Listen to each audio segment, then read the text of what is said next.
Until 1945, Japan's political and military systems were strengthened by Western influences. The older Japanese ideology was retained, relatively intact, even by those who were most energetic copiers of Western ways, and the changes in the older social and economic structure were kept within manageable limits and were directed in a progressive direction. The real reason for these differences probably rests in the ideological factor that the Japanese, even the vigorous Westernizers, retain the old Japanese point of view and as a consequence were allied with the older Japanese political, economic and social structure rather than opposed to it, as for example Westernizers were in India, in China or in Turkey. The ability of the Japanese to westernize without going into opposition to the basic core of the older system gave a degree of discipline and a sense of unquestioning direction to their lives, which allowed Japan to achieve a phenomenal amount of westernization without weakening the older structure or without disrupting it. In a sense, until about 1950, Japan took from Western culture only superficial and material details in an imitative way and amalgamated these newly acquired items around the older ideological, political, military and social structure to make it more powerful and effective. The essential item which the Japanese retained from their traditional society and did not adopt from Western civilization was the ideology. In time, as we shall see, this was very dangerous to both of the societies concerned, to Japan and to the West. Originally, Japan came into contact with Western civilization in the 16th century, about as early as any other Asiatic peoples. But within 100 years, Japan was able to eject the West, to exterminate most of its Christian converts, and to slam its doors against the entrance of any Western influences. A very limited amount of trade was permitted on a restricted basis, but only with the Dutch, and only through the single port of Nagasaki. Japan, thus isolated from the world, was dominated by the military dictatorship, or shogunate, of the Tokugawa family. The imperial family had been retired to a largely religious seclusion, whence it reigned but did not rule. Beneath the shogun, the country was organized in a hereditary hierarchy, headed by local feudal lords. Beneath these lords there were, in descending ranks, armed retainers, samurai, peasants, artisans, and merchants. The whole system was, in theory at least, rigid and unchanging, being based on the double justification of blood and of religion. This was in obvious and sharp contrast with the social organization of China, which was based in theory on virtue and on educational training. In Japan, virtue and ability were considered to be hereditary rather than acquired characteristics, and accordingly each social class had innate differences which had to be maintained by restrictions on intermarriage. The emperor was of the highest level, being descended from the supreme sun goddess, while the lesser lords were descended from lesser gods of varying degrees of remoteness from the sun goddess. Such a point of view discouraged all revolution or social change, and all, quote, circulation of the elites, with the result that China's multiplicity of dynasties and rise and fall of families was matched in Japan by a single dynasty and rise whose origins ran back into the remote past, while the dominant individuals of Japanese public life in the 20th century were members of the same families and clans which were dominating Japanese life centuries ago. From this basic idea flowed a number of beliefs which continued to be accepted by most Japanese almost to the present. Most fundamental was the belief that all Japanese were members of a single breed, consisting of many different branches or clans of superior or inferior status, depending on their degree of relationship to the imperial family. The individual was of no real significance, while the families and the breed were of major significance. For individuals lived but briefly, and possessed little beyond what they received from their ancestors to pass on to their descendants. In this fashion it was accepted by all Japanese that society was more important than any individual, and could demand any sacrifice from him, that men were by nature unequal and should be prepared to serve loyally in the particular status into which each had been born, that society is nothing but a great patriarchal system, that in this system authority is based on a personal superiority of man over man and not on any rule of law, that accordingly all law is little more than some temporary order from some superior being, and that all non-Japanese lacking divine ancestry are basically inferior beings existing only one cut above the level of animals, and accordingly having no basis on which to claim any consideration, loyalty, or consistency of treatment at the hands of Japanese. This Japanese ideology was as antithetical to the outlook of the Christian West as any which the West encountered in its contacts with other civilizations. It was also an ideology which was peculiarly fitted to resist the intrusion of Western ideas. As a result, Japan was able to accept and to incorporate into its way of life all kinds of Western techniques and material culture without disorganizing its own outlook or its own basic social structure. The Tokugawa shogunate was already long past its prime when in 1853 the black ships of Commodore Matthew Perry sailed into Tokyo Bay. That these vessels could move against the wind and carried guns more powerful than any the Japanese had ever imagined was a great shock to the natives of Nippon. The feudal lords who had been growing restive under Tokugawa rule used this event as an excuse to end that rule. These lords, especially the representatives of 4 Western clans, demanded that the emergency be met by abolishing the shogunate and restoring all authority to the hands of the emperor. For more than a decade, the decision whether to open Japan to the West or to try to continue the policy of exclusion hung in the balance. In 1863 to 1866, a series of naval demonstrations and bombardments of Japanese ports by Western powers forced the opening of Japan and imposed on the country a tariff agreement which restricted import duties to 5% until 1899. A new and vigorous emperor came to the throne and accepted the resignation of the last shogun in 1867. Japan at once embarked on a policy of rapid westernization.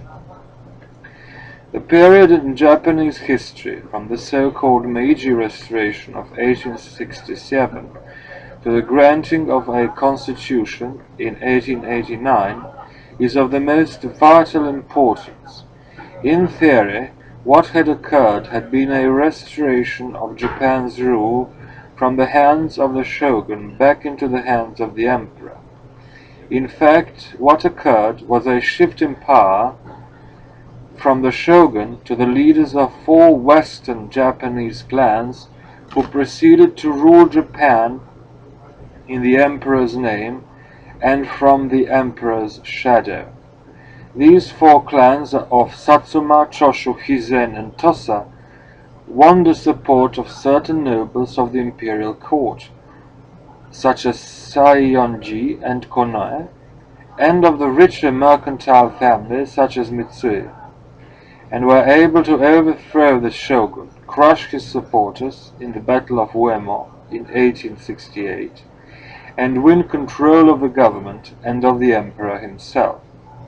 The emperor did not assume control of the government, but remained in a semi-religious seclusion, too exalted to concern himself with the functioning of the governmental system except in critical emergencies.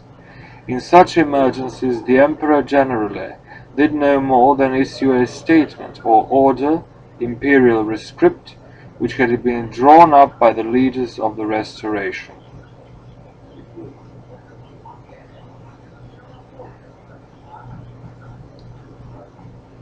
These leaders, organized in a shadowy group known as the Meiji oligarchy, had obtained complete domination of Japan by 1889. To cover this fact with camouflage, they unleashed a vigorous propaganda of revived Shintoism and of abject submission to the emperor, which culminated in the extreme emperor worship of 1941 to 1945. To provide an administrative basis for their rule, the oligarchy created an extensive governmental bureaucracy, recruited from their supporters and inferior members. To provide an economic basis for their rule, this oligarchy used their political influence to pay themselves extensive pensions and governmental grants, presumably as compensation for the ending of their feudal incomes, and to engage in corrupt business relationships with their allies in the commercial classes like Mitsui or Mitsubishi. To provide a military basis for their rule, the oligarchy created a new imperial army and navy, and penetrated the upper ranks of these so that they were able to dominate these forces, as they dominated the civil bureaucracy. To provide a social basis for their rule, the oligarchy created an entirely new peerage of 5 ranks of nobility, recruited from their own members and supporters. Having thus assured their dominant position in the administrative, economic, military, and social life of Japan, the oligarchy in 1889 drew up a constitution which would assure and yet conceal their political domination of the country. This constitution did not pretend to be a product of the Japanese people or of the Japanese nation. Popular sovereignty and democracy had no place in it. Instead, this constitution pretended to be an emission from the emperor, setting up a system in which all government would be in his name, and all officials would be personally responsible to him. It provided for a bicameral diet as a legislature. The House of Peers consisted of the new nobility which had been created in 1884, while the House of Representatives was to be elected according to the law. All legislation had to pass each house by a majority vote and be signed by a Minister of State. These ministers, established as a Council of State in 1885, were responsible to the Emperor and not to the Diet. Their tasks were carried out through the bureaucracy, which was already established. All money appropriations, like other laws, had to obtain the assent of the Diet, but if the budget was not accepted by this body, the budget of the preceding year was repeated automatically for the following year. The emperor had extensive powers to issue ordinances which had the force of law and required a minister's signature, as did other laws. This constitution of 1889 was based on the constitution of Imperial Germany and was forced on Japan by the Meiji oligarchy in order to circumvent and anticipate any future agitation for a more liberal constitution based on British, American, or French models. Basically, the form and functioning of the constitution was of little significance, for the country continued to be run by the Meiji oligarchy through their domination of the army and navy, the bureaucracy, economic and social life, and the opinion-forming agencies such as education and religion. In political life, the oligarchy was able to control the emperor, the Privy Council, the House of Peers, the judiciary, and the bureaucracy. This left only one possible organ of government, the Diet, through which the oligarchy might be challenged. Moreover, the Diet had only one means, its right to pass the annual budget, by which it could strike back at the oligarchy. This right was of little significance, so long as the oligarchy did not want to increase the budget, since the budget of the previous year would be repeated if the Diet rejected the budget of the following year. However, the oligarchy could not be satisfied with a repetition of an earlier budget. For the oligarchy's chief aim, after they had ensured their own wealth and power, was to westernize Japan rapidly enough to be able to defend it against the pressure of the great powers of the West. All these things required a constantly growing budget, and thus gave the Diet a more important role than it would otherwise have had. This role, however, was more of a nuisance than a serious restriction on the power of the Meiji oligarchy, because the power of the Diet could be overcome in various ways. Originally, the oligarchy planned to give the imperial household such a large endowment of property that its income would be sufficient to support the army and navy outside the national budget. This plan was abandoned as impractical, although the imperial household and all its rules were put outside the scope of the constitution. Accordingly, an alternative plan was adopted to control the elections to the Diet so that its membership would be docile to the wishes of the Meiji oligarchy. As we shall see, controlling the elections to the Diet was possible, but ensuring its docility was quite a different matter.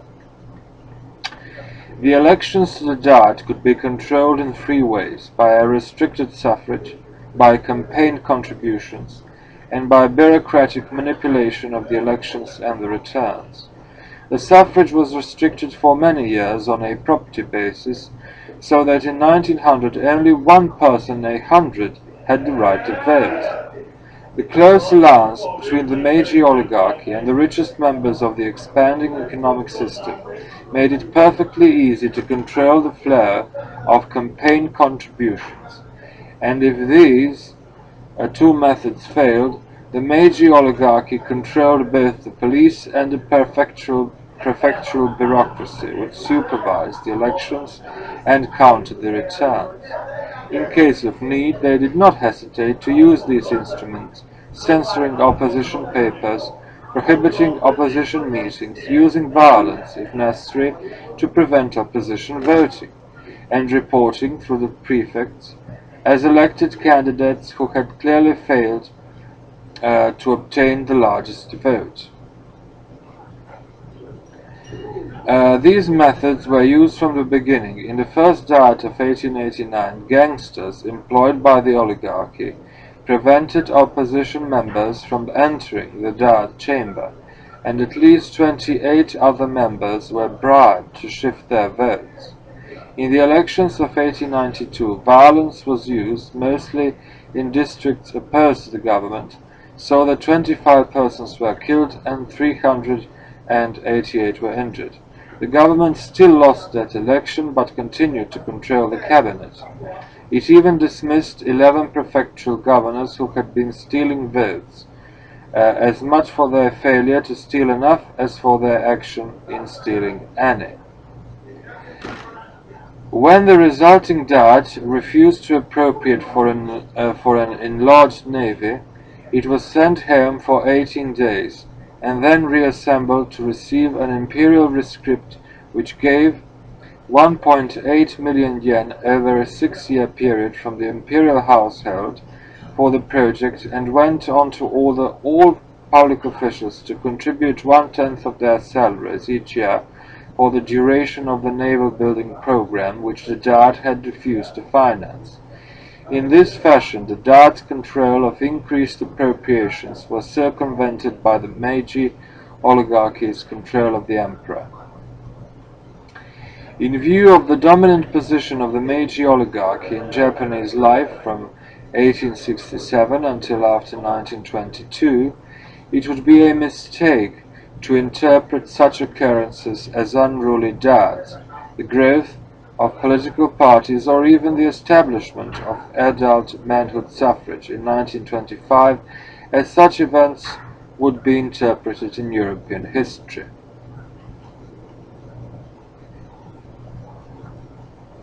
In the West, we are accustomed to narrations about heroic struggles for civil rights and individual liberties, or about the efforts of commercial and industrial capitalists to capture at least a share of political and social power from the hands of the landed aristocracy, the feudal nobility, or the church. We are acquainted with movements by the masses for political democracy, and with agitations by peasants and workers for economic advantages. All these movements, which fill the pages of European history books, are either absent or have an entirely different significance in Japanese history. In Japan, history presents a basic solidarity of outlook and of purpose, punctuated with brief conflicting outbursts which seem to be contradictory and inexplicable. The explanation of this is to be found in the fact that there was indeed a solidarity of outlook, but that this solidarity was considerably less solid than it appeared. For beneath it, Japanese society was filled with fissures and discontents. The solidarity of outlook rested on the ideology which we have mentioned.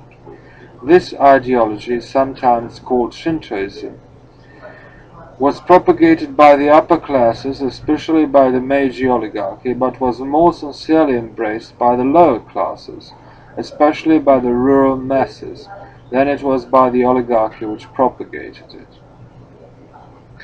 This ideology accepted an authoritarian, hierarchical, patriarchal society based on families, clans, and nation, culminating in respect and subordination to the emperor. In this system, there was no place for individualism, self-interest, human liberties, or civil rights. In general, this system was accepted by the mass of the Japanese peoples. As a consequence, these masses allowed the oligarchy to pursue policies of selfish self-aggrandizement, a ruthless exploitation, and of a revolutionary economic and social change with little resistance. The peasants were oppressed by universal military service, by high taxes and high interest rates, by low farm prices and high industrial prices, and by the destruction of the market for peasant handicrafts. They revolted briefly and locally in 1884 to 1885, but were crushed and never revolted again, although they continued to be exploited. All earlier legislation seeking to protect peasant proprietors or to prevent monopolization of the land was revoked in the 1870s.